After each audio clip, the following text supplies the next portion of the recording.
Hello மக்களே! இன்னைக்கு நம்ம பார்க்க போகிற ரெசிபி என்னென்னு பார்த்தீங்கன்னா, 8 மாதத்துலேருந்து குழந்தைங்க சாப்பிடக்கூடிய ஒரு சத்தான ஸ்நாக்ஸ் தாங்க. நிலக்கடலை உருண்டை. இதை செய்கிறது ரொம்ப ஈஸிங்க. 3 பொருள் தான் தேவைப்படும். நிலக்கடலை, அப்புறம் வெல்லம், ஒரே ஒரு ஏலக்காய் தட்டி எடுத்துக்கோங்க. ஓகே, வாங்க எப்படி செய்யலான்னு பார்க்கலாம். ஸ்டவ் ஆன் பண்ணிவிட்டு ஒரு பாத்திரத்தை எடுத்துக்கோங்க. பாத்திரம் சூடானதும் ஒரு கப்பு நிலக்கடலையை கொட்டி நல்லா வறுத்து எடுத்துக்கோங்க. நான் வந்து டிமார்ட்டில் தான் மொத்தமாக வாங்கி வச்சு கொஞ்சம் கொஞ்சமாக வறுத்துக்குவேன். தேவைன்றப்போ வேக வச்சு சாப்பிட்டுக்குவேன். நீங்கள் ஸ்ட்ரைட்டாக கூட வறுத்த கடலை எடுத்து வச்சுக்கலாம். எல்லோரும் நினச்சிட்ருக்காங்க சத்தான பொருள் அப்படின்னாலே பாதாம் தான் அப்படின்னு. ஆனால் அது இல்லைங்க. நம்ம ஊர் நிலக்கடையில் அதை விட சத்து நிறையாவே இருக்குது. ஸோ குழந்தைங்களுக்கு இது டெய்லி 2 உருண்டை கொடுத்தாலே போதும், அவ்வளோ சத்துங்க.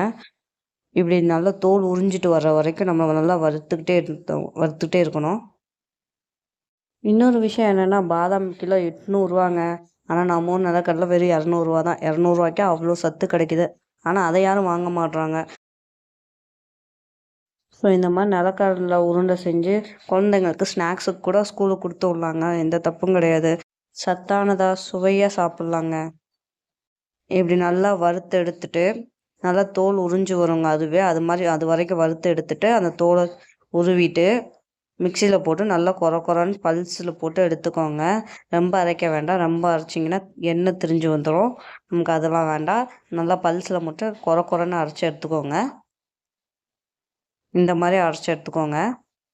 ஒரு 2 பல்ஸ் போட்டதுக்கப்புறம் அப்பப்போ கிண்டி விட்டுக்கோங்க. ஒரு 5-6 பல்ஸ் போட்டிங்கன்னா கரெக்டாக இருக்கும்.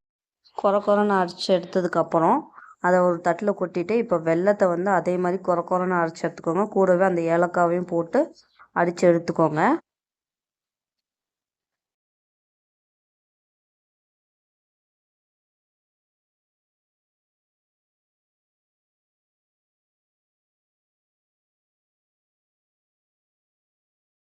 இந்த மாதிரி நல்லா அடித்து எடுத்ததுக்கப்புறம் அரைச்சி வச்ச நிலக்கடலையும் எடுத்து கொட்டி அதையும் ஒரு 4-5 பல்ஸ் விட்டு எடுத்துக்கோங்க. எடுத்திங்கன்னா லைட்டாக எண்ணெய் திரிஞ்சு வரும். அப்போவே எடுத்துருங்க. ரொம்ப திரிய வேண்டாம். இப்படி கொரன்னு அரைச்சி வச்சதை ஒரு தட்டில் போட்டு வச்சுக்கோங்க. இப்போ நான் வந்து என்ன பண்ண போகிறேன்னா, கொஞ்சோண்டு ஒரு ஸ்பூன் நெய் எடுத்து சூடு பண்ணி மேலாக ஊற்றி கிண்ட போகிறேங்க. ஏன்னா நெய் அவசியம் இல்லை, ஆனால் என்னோடய பாப்பாவுக்கு நாங்கள் செய்கிறேங்க. அதனால் மணத்துக்காக ஒரே ஒரு ஸ்பூன் நெய்யை வந்து சூடு பண்ணி மேலாக ஊற்றிக்கிறேன். ஊற்றிட்டு அந்த சூட்டோடையே நான் அப்படியே உருண்டை பிடிச்சிருவேங்க. அவ்வளோதாங்க, நிலக்கடலை உருண்டை தயார். உங்களுக்கு நெய் பிடிக்கல அப்படின்னா வேண்டாம், அது ஒரு ஆப்ஷனல் தான். நெய் ஊற்றுனதுக்கப்புறம் அப்படியே அந்த சூடான நெய்யிலே நல்லா பிசைஞ்சு உருண்டையாக பிடிச்சி வச்சிங்கன்னா நிலக்கடலை உருண்டை தயாருங்க.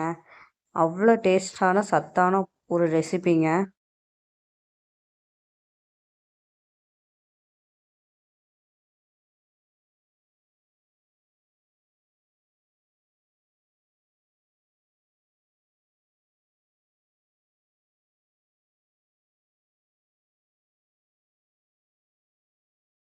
அந்த ஒரு கப்பு நிலக்கடலையில் கிட்டத்தட்ட ஒரு 15 உருண்டை வந்திருக்கு.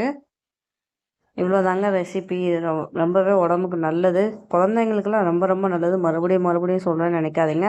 அவ்வளோ சத்து இருக்குது. பாதாம், பிஸ்தா அப்படி காஸ்ட்லியான ஐட்டம் வாங்கி கொடுக்குறத விட நம்ம ஊர் நிலக்கடையில் அவ்வளோ சத்து இருக்குங்க. வாங்கி கொடுங்க. குழந்தைங்களுக்கு ரொம்பவே நல்லது. ஸ்நாக்ஸாக லஞ்ச் பாக்ஸில் வச்சு கொடுத்து விடுங்க. இந்த மாதிரி ஸ்டோர் பண்ணி வச்சுக்கிட்டிங்கன்னா 1 மாதம் கூட கெடாமல் இருக்கும். அவ்வளோதாங்க. இந்த வீடியோ பிடிச்சிருந்துச்சுன்னா லைக் பண்ணுங்கள், ஷேர் பண்ணுங்கள். மறக்காமல் என்னோடய சேனல் சப்ஸ்கிரைப் வச்சுக்கோங்க. ஓகே ஃப்ரெண்ட்ஸ், பாய். அடுத்த வீடியோவில் பார்க்கலாம். பாய்.